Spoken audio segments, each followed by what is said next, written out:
What we've been talking about all day long at the NFSC booth is the weaponization of the U.S. federal government. But your company has actually experienced some weaponization by government of Canadian law. So why don't you tell the audience a little bit about that so we can make the comparison to what Chinese dissidents who are members of the NFSC are experiencing in the U.S.?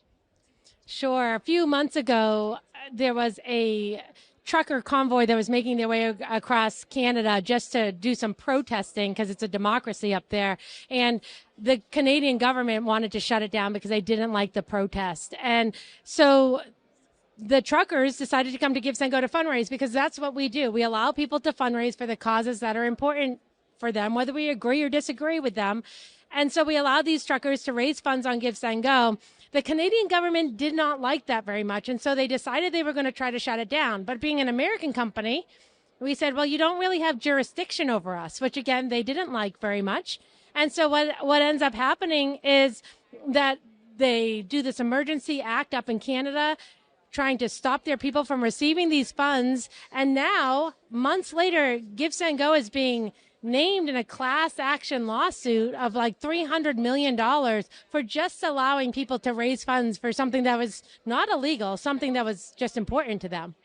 Right. So this is something that members of the new federal state of China can relate to quite personally, especially the Chinese dissidents who escaped communist China and made it to the United States or other parts of the West. There are federal government agencies, the SEC, DOJ, FBI, IRS, that have gone after indirectly on behalf of the CCP these dissidents and have sent them subpoenas, have brought them to court, have required that they have made it such that they have to spend more money than they have in order to defend themselves just for speaking freely, speaking out against the CCP. And I think that your company can clearly relate to that. So give your reaction to the biggest example of this happening in the new federal state of China is our leader and founder, Mr. Miles Guo, being sued over 75 times and having his assets drained because of this lawfare. So why don't you give your reaction to that from a business perspective as opposed to just an individual being gone after by a government agency?